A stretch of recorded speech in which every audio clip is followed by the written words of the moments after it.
창세기부터 매주 1장 제일 첫 구절에 있는 부분을 설교하는데 벌써 이제 고린도 후서가 되었습니다. 아마 이제 올해 안에는 분명히 다 마치게 될 건데 어떻게 이러면 설교할 때 잘 따라오고 계시는지 모르겠습니다. 제가 교회 개척을 준비하면서 꼭 설교를 창세기부터 요한계시록까지 앞부분, 서러운 부분과 함께 꼭 설교를 해야 되겠다. 한 번은 창세기부터 요한계시록까지 우리 교회 철수하는 성도님들에게 모든 성경을 말씀으로 들을 수 있도록 해야 되겠다. 그 생각을 했기 때문입니다. 이제 고린도후서입니다. 여러분, 고린도후서 마지막 구절이 어떤 내용인지 아십니까? 고린도후서가 13장 13절이 있는데 주 예수 그리스도의 은혜와 하나님의 사랑과 성령의 교통하심이 너희 무리와 함께 있을지어다. 많이 들어봤죠? 예, 축도입니다. 축도.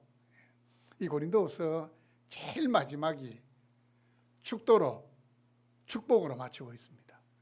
그런데 고린도후서 제일 마지막이 축도로 마치고 있지만 이 내용을 읽어보시면 이 내용을 기록했던 사도 바울에게는 가슴 아픈 사연을 고백하는 내용들도 있습니다.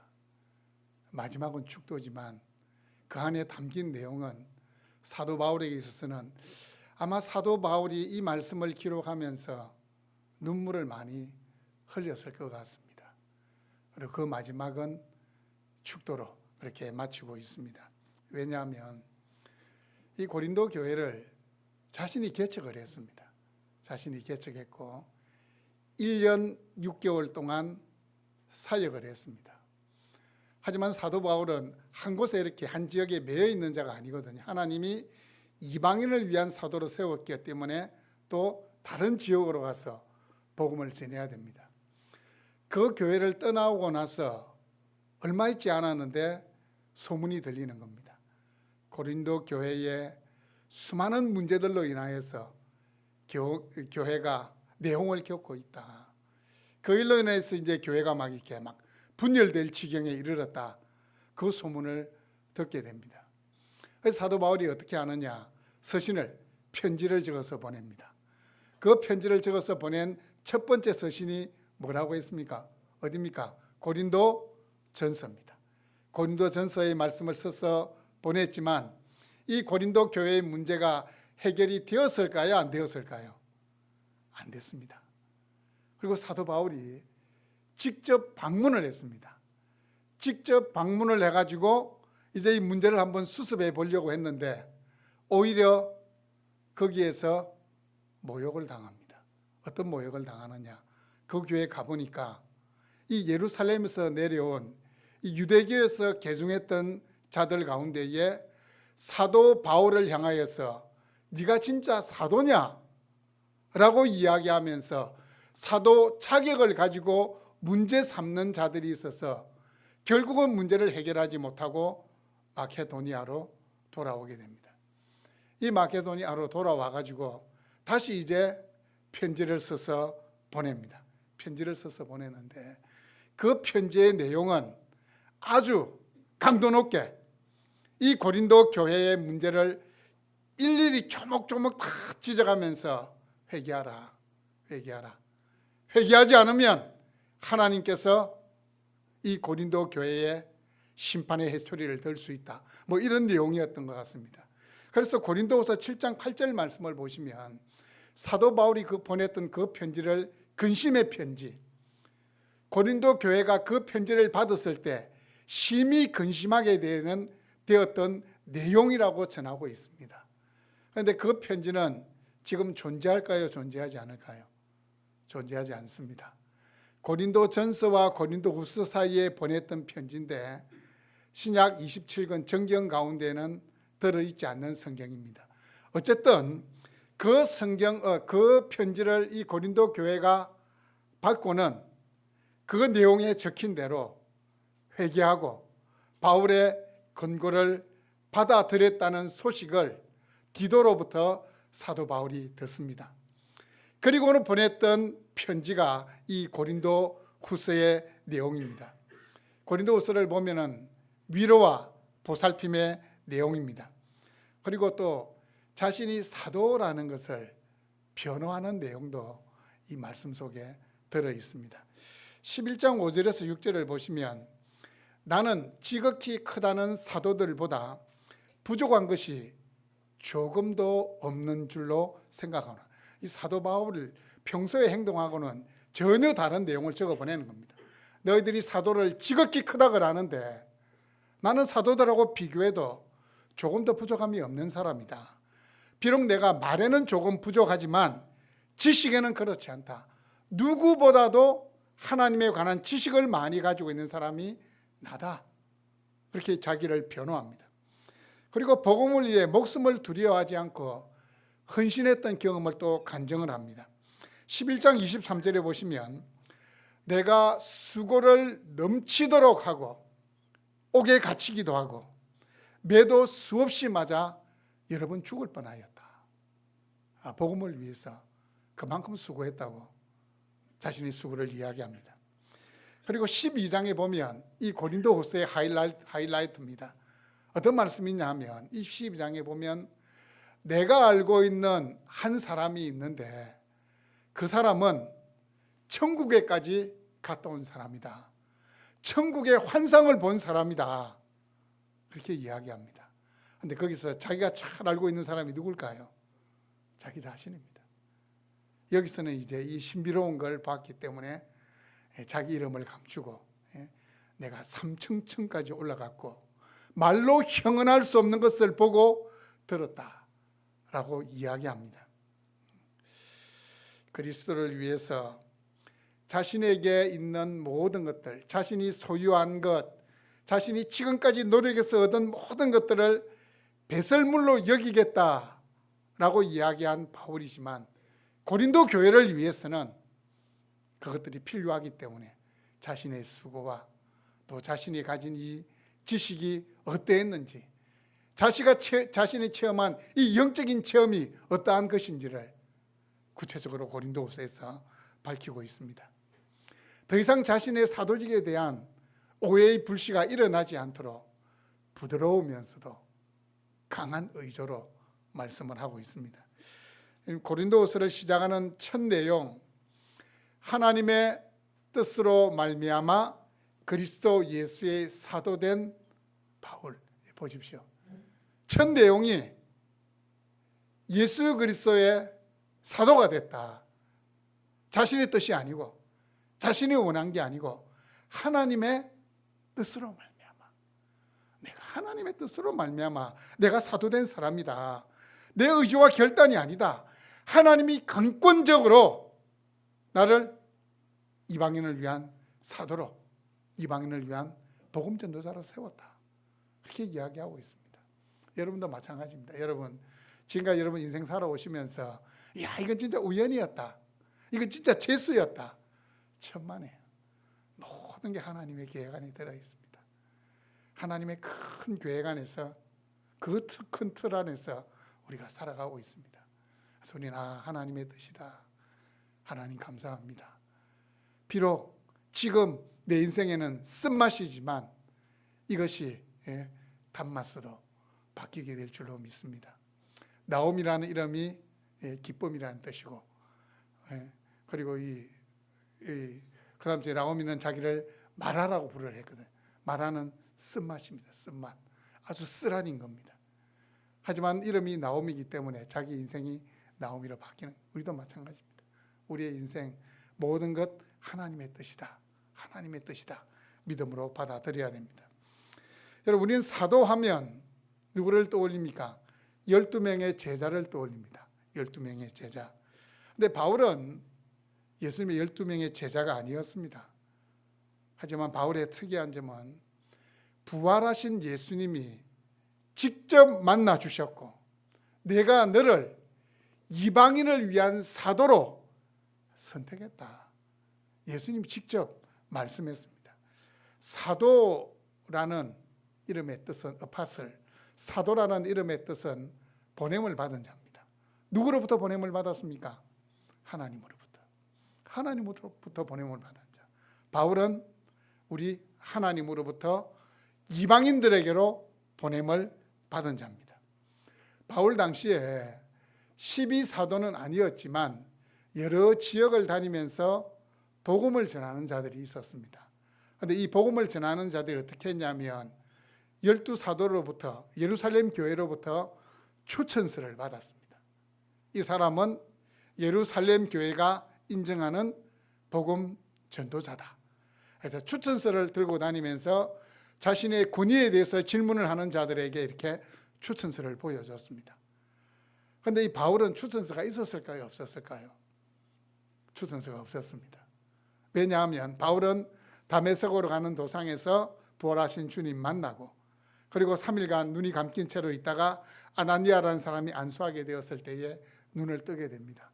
그리고는 그 즉시로 그 다메섹 성에 있는 사람들에게 복음을 전하기 시작합니다. 복음을 전하다가 다메섹에 있던 유대인들이 핍박이 일어나게 되고 바울을 죽여야 되겠다. 내가 바울을 죽이지 않고는 내가 밥도 먹지 않겠다. 라는 그 사람들 때문에 결국에는 광주리를 타고 이게 다메섹 성에 있던 제자들이 바울을 밤중에 이 광주리에 담아가지고 성 밖으로 내려보냅니다. 그리고는 아라비아로 가서 3년간의 시간을 보냅니다. 그 3년간의 시간이 아마 이제 본격적으로 이방인을 위한 사도로 준비되는 기간이었습니다. 이 사역을 시작하면서 예루살렘으로 가가지고 이 사도들을 만나지 아니하고 독자적인 행보를 했습니다. 그렇게 되니까 추천서도 없죠. 예수님의 12제자도 아니죠.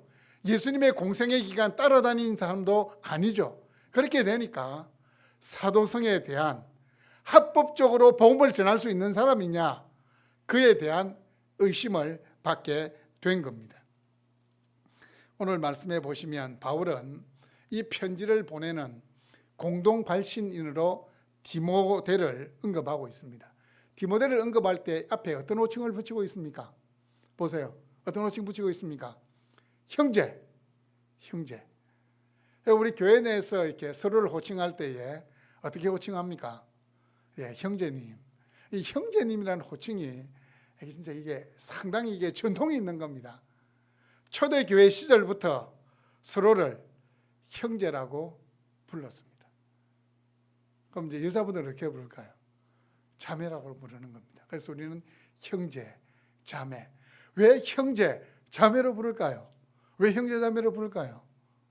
우리는 예수 그리스도의 피로 맺어진 하늘 가족이기 때문에 형제, 자매로 호칭하는 겁니다. 그리고 디모데를 형제로 호칭하면서 언급하는 이유는 이 고린도 교회를 개척할 때에 디모데가 함께 했기 때문에 형제 디모데 이렇게 밝히고 있습니다. 말씀해 보시면 고린도후서 1차 수신자를 고린도에 있는 하나님의 교회와 또 온 아가야에 있는 모든 성도 이렇게 밝히고 있습니다. 고린도가 나오고 아가야가 나오는데 여러분 고린도가 큰 도시일 것 같습니까? 아가야가 큰 도시일 것 같습니까? 아가야 이라니까 뭐가 좀 작은 것 같습니까? 아니요. 아가야는 큰 지역이고 고린도는 아가야 지역에 있는 한 도시였습니다. 이 아가야라는 이 지방을 대표하는 도시, 로마에서 보낸 총독이 사령관이 기거하는 곳이 바로 이 고린도라는 도시입니다. 고린도 안에 있는 교회와 아가야 지방 전체에 있는 성도들을 향하여서 이 편지를 보낸다, 그렇게 이야기하고 있습니다. 그런데 고린도에 있는 하나님의 교회, 제가 지난주 설교할 때 이런 말씀드렸습니다. 하나님의 교회라고 표현한 이유가 뭐라고 했습니까? 뭐 때문에요? 그냥 고린도에 있는 교회 하면 될 건데 고린도에 있는 하나님의 교회 이렇게 표현한 이유가 무엇일까요? 제가 말씀을 드렸는데 기억이 안 나죠? 예, 기억이 안 나야 제가 또 이 설교를 재탕해도 여러분이 또 모르니까 그게 참 은혜입니다. 예. 하나님의 교회라고 이야기한 것은 비록 고린도 교회가 문제가 많은 교회였지만 그럼에도 불구하고 여전히 하나님의 사랑을 받는 특별한 존재, 하나님의 소유라는 사실을 밝히기 위하여서 하나님의 교회, 우리 헤리티지 교회도 하나님의 교회, 하나님의 소유입니다. 우리가 하나님의 소유라는 겁니다. 하나님의 소유. 사도행전 20장 28절에 보시면 사도 바울은 교회를 또 어떻게 표현했냐면 하나님이 자기 피로 사신 교회다 그랬어요. 이 교회라는 것이 어떤 존재냐? 하나님이 자신의 사랑하는 아들 예수님을 십자가에 달리게 하셔서 그 피 흘림 위에 세워진 것이 교회라는 거예요. 예수님의 피값으로 세워진 것이 교회입니다. 그러니까 우리 하나님이 얼마나 소중한 존재로 우리를 바라보시겠습니까? 아들의 피값으로 세워진 그 존재가 바로 교회이고 우리라는 것입니다. 오늘 말씀해 보면 하나님을 우리 아버지로 칭합니다. 우리 아버지. 주기도문에서도 하늘에 계신 우리 아버지요. 우리 아버지, 우리 아버지. 우리 아버지입니다. 나의 아버지도 되시지만 우리 아버지입니다. 우리 한국 사람들은 이게 우리라는 개념이 진짜 잘 되어 있습니다. 예? 아들도 우리 아들, 예? 아내도 우리 아내, 자기 아니면서 우리 아내, 우리라는 말을 진짜 잘 쓰는데 영어 버전에서는 절대 우리라는 표현은 상대방하고 같이 공유하는 걸 우리라고 쓰지 항상 my입니다. 예? 내 아내, 내 아들 이렇게 되는데 우리는 막 함께 살아왔던 이 공동체 생활이 우리 몸에 이렇게 DNA로 남아 있어가지고 모든 게 우리입니다. 모든 게 우리, 뭐 내 것도 우리고, 뭐 네 것도 우리고 다 우리인데, 근데 성경에서 이 성경 시대에 이 시대에 이 사람들이 우리로 표현하는 것은 우리가 우리라 이야기하는 그 정도의 의미가 아니고 진짜 의미가 있는 겁니다. 하나님의 가족이 되었다. 우리는 하나가 되었다라는 그 의미를 담아가지고 우리 사도 바울이 지금 고린도 교회를 떠나 있지만 여전히 우리는 하나다라는 사실을 강조해서 우리 하나님, 우리 하나님. 여러분 찬양에 그런 복음성이 있습니다. 하나님을 아버지로 부르는 자는 좋은 일이 있으리라. 많이 있으리라. 예, 하나님을 아버지로 부르는 자는 좋은 일이 있으리라. 많이 있으리라. 라는 이 찬양이 있는데 하나님을 아버지로 부르는 여러분에게 지금도 좋은 일이 있었고 앞으로 더 좋은 일이 있을 겁니다. 진짜입니다. 더 좋은 일이 있을 겁니다. 3절을 보시면 그 하나님 우리 아버지를 모든 위로의 하나님이다. 모든 위로의 하나님이다. 여러분 모든 위로의 하나님 이 말을 들으면 뭐 이 가슴이 따뜻해지지 않습니까? 저는 설교를 준비하는데 가슴이 따뜻해지더라고요. 그냥 위로의 하나님이 아니고 앞에 수식어가 붙었습니다. 모든 위로의 하나님. 그래서 4절에 보시면 모든 환난 중에서 우리를 위로하셨다. 우리가 당하는 모든 괴로움, 모든 슬픔, 그 모든 것에 대해서 하나님이 위로가 되신다. 하나님이 위로를 해주신다. 라는 사실을 강조하고 있습니다. 모든 위로의 하나님. 근데 여러분 너무 이상하지 않습니까? 사도 바울은 예수님 만난 뒤에 뭐 했습니까? 복음에 소위 말해서 목숨을 걸었습니다. 복음 전하는 자입니다. 그런데 이 복음 전하는 자에게 환난이 있었다? 아, 이건 뭐지? 하나님을 위해 사는데 주님을 위해서 자신을 드렸는데 환난이 있었다? 야, 이거 좀 뭔가 좀 이상한 것 같다. 내가 알고 있기로는 하나님한테 인생을 걸면은 그냥 복 받는다고 축복받는다고 알고 있는데 하나님한테 인생을 걸었는데 모든 환난 가운데 하나님이 있었다? 위로가 있었다? 위로 앞에 환난이 있었다? 이게 뭐지? 여러분 그런 생각 들지 않습니까? 여러분 예수님 잘 믿으면 예수 잘 믿으면 환난이 하나도 없다. 아니면 환난이 있을 수도 있다. 뭐겠습니까? 환난이 있을 수도 있습니다. 좀 잘 기억해야 됩니다. 오히려 내가 이전보다 더 신앙생활을 잘 하려고 하면 환난이 찾아옵니다. 그건 진짜입니다. 그건 진짜예요. 저도 경험했고 제 앞선 신앙의 선배들도 다 경험했습니다. 제가 이런 말 드리면 어떤 분은 그럼 나는 적당히 해야 되겠다. 적당하게 하나님하고 우리 주님하고 거리 베드로가 멀찍이 따라간 것처럼 야 멀찍이라는 단어가 이래 은혜 될 줄 몰랐다. 나도 그럼 멀찍이 따라가야 되겠다. 그럼 멀찍이 따라가면 우리 주님도 멀찍이 두십니다. 그냥 신앙의 참맛을 모른다니까요. 신앙에도 맛이 있습니다. 이 신앙생활에도 맛이 있다니까요. 이 신앙의 참맛을 알아야 안 되겠습니까? 마치 그것과 같습니다. 아이고 된장 보니까 막 구더기가 있던데 나 막 구더기 무서워서 된장 못 담그겠다. 그건 뭡니까? 어리석은 사람이다니. 그 된장의 맛을 모르는 어리석은. 이 신앙에도 맛이 있습니다. 네. 자, 오늘 말씀에서 모든 위로의 하나님이다 이렇게 말씀하시는 것은 우리가 예수 잘 믿는 것 때문에 환난을 당하고 고난을 당하지만 어떻게 해요? 하나님이 그 모든 환난과 고난의 위로자가 되어주신다는 거예요. 위로해 주신다는 거예요. 회복시켜 주신다는 거예요. 자, 5절을 보시면 그리스도의 고난이 우리에게 넘친 것 같이 우리가 받는 위로도 그리스도로 말미암아 넘치는도다. 자, 고난이 이만큼이면 하나님의 위로는 더 크다는 겁니다. 모든 고난을 덮는 하나님의 위로가 있다는 겁니다.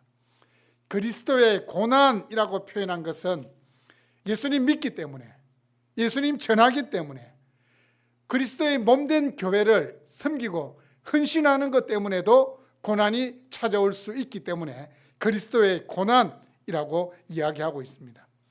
여러분, 하나님은 자신의 선하신 뜻 가운데 우리에게 고난을 허락하십니다.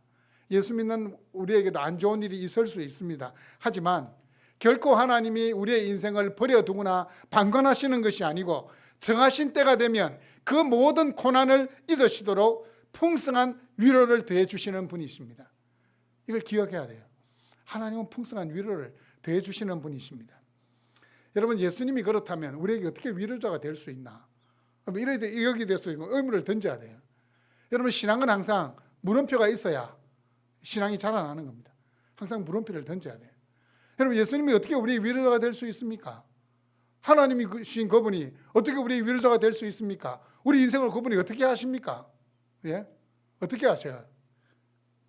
그래서 예수님께서는 하나님이시지만 직접 인간이 되셔서 이 땅에 33년을 사시면서 우리 사람들이 겪을 수 있는 그 모든 경험을 다 겪었어요. 시험도 똑같이 받고 유혹도 똑같이 받고 더 중요한 것은 가장 극심한 고통인 그 십자가의 고통을 몸소 겪으신 분이시기 때문에 우리의 모든 상황을 아시고 우리를 위로해 주실 수 있는 분입니다. 그래서 히브리서 4장 15절 말씀을 보시면 우리에게 있는 대제사장은 우리의 연약함을 동정하지 못하시리가 아니요 모든 일에 우리와 똑같이 시험을 받은 자로되 죄는 없으시니다. 똑같이 경험했지만 믿음으로 승리했다는 겁니다. 똑같이 경험했기 때문에 우리의 마음을 아신다는 겁니다. 우리의 고난을 아신다는 겁니다. 우리의 슬픔을 아신다는 겁니다. 우리 주님은 모든 환난 중에 있는 자들을 능히 위로하시는 분이십니다. 여러분, 고난도 받고 위로도 받는 것이 신앙생활에 진짜 유익합니다. 나는 고난은 없고 나는 늘 주구장창 하나님께서 나를 위로만 하신다. 여러분, 그럼 어떻게 될까요? 혹시 여러분에게 누군가가 이 고난 중에 있는 사람이 도움을 구한다. 도움이 되겠습니까? 안 되겠습니까? 되지를 못해요. 고난 받아본 경험이 없기 때문에 그 고난이 어떤지를 느끼지를 못합니다. 제가 이제 오랫동안 이렇게 사역을 하면서 수많은 사람들의 죽음을 제가 봤잖아요. 장례식에 문상을 가기도 하고 또 장례의 전체 일정을 이렇게 장례식을 집례하는 것도 수백 번 한 것 같아요. 수백 번을 했는데, 근데 제가 가만히 생각해 보니까 그 수많은 장례식장에 가서 제가 문상을 하고 위로한다고 했지만 제 마음속에 공감이 되지 않았습니다. 왜 그런 줄 아십니까? 뭐 때문에 그렇습니까? 제 마음에 아버지를 떠나보내고 사랑하는 사람을 떠나보낸 것에 대한 공감이 없는 겁니다. 왜요? 저는 아버지, 어머니 떠나보낸 적이 없기 때문에, 그래서 작년에 아버지 돌아가셨잖아요. 아버지 돌아가시고 나니까 부모님을 떠나보낸다는 것이 어떤 것이구나 알게 되더라고요. 그래서 지금은 이제 좀 다를 것 같아요. 문상을 가거나 아니면은 사랑하는 사람을 떠나보낸 사람을 만나게 될 때 가끔씩 아버지가 지금도 생각이 납니다. 아버지가 했던 그 말이며 아버지가 함께 했던, 아버지하고 이렇게 옛날 아버지들이 이렇게 친밀하지는 않잖아요. 자식하고. 그럼에도 불구하고 그게 생각이 나더라고요. 이것과 여러분 이렇게 덧붙여서 오늘 제가 이렇게 주보에 보면 여기 칼럼에도 적었는데, 여러분 장례식장에 가면 뭔가 위로의 말을 해야 되는데, 또 이렇게 단톡방 같은 데 보면 우리 친구 누구의 아버지가 돌아가셨다 하면 보통 이제 사람들이 뭐라고 올립니까? 삼가 고인의 명복을 빕니다. 여러분 그걸 하면 될까요, 안 될까요? 우리 예수 믿는 사람이 그 삼가 고인의 명복을 빕니다 하면 될까요, 안 될까요? 그 표현 쓰면 안 됩니다. 삼가 고인의 명복을 빈다는 것은 고인이 명부에서 염라대왕의 심판을 피해 극락으로 가길 빕니다. 그게 삼가 명복을 빕니다. 그 뜻입니다. 제 설교 들은 이후로는, 제 칼럼 읽은 이후로는 절대 이제 삼가 명복을 빕니다 이야기하면 안 됩니다. 그냥 하나님의 위로가 함께 하시길 기도하겠습니다. 우리에게는 천국 소망이 있잖아요. 이것보다도 제일 큰 위로가 뭐냐면, 이 사랑하는 사람을 떠나보냈을 때 정말 친한 사람이고 동성이라면 그냥 한번 꼭 이렇게 껴안아주는 게 진짜 큰 위로가 됩니다. 꼭 껴안아주는 게. 제가 들은 예화가 있습니다. 40대의 한 젊은 여집사님이 갑작스런 사고로 남편을 떠나보내게 됐습니다. 생각해 보십시오. 40대에 남편을 떠나보냈다. 진짜 하늘이 무너지는 겁니다. 하늘이 무너지는 겁니다. 자녀들은 어리죠. 이 자녀들을 어떻게 할까? 교회에서 수많은 사람들이 와서 집사님 우리가 기도합니다 하고 막 위로해도 위로가 될까요, 안 될까요? 안 돼요. 왜요? 그 사람들은 그 경험이 없기 때문에 안 되는 거예요.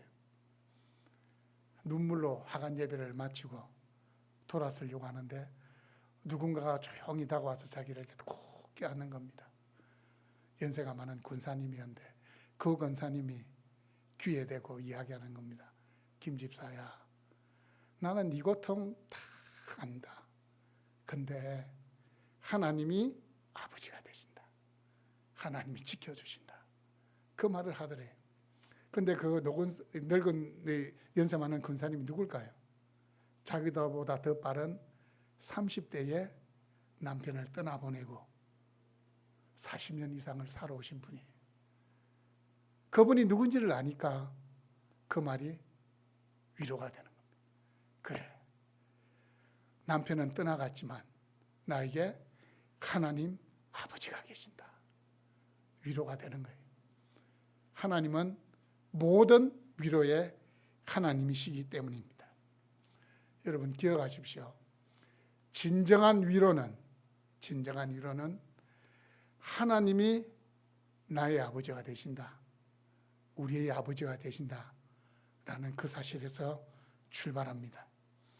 전능하신 하나님의 위로는 무한합니다. 오늘 받고 내일 또 받을 수 있습니다.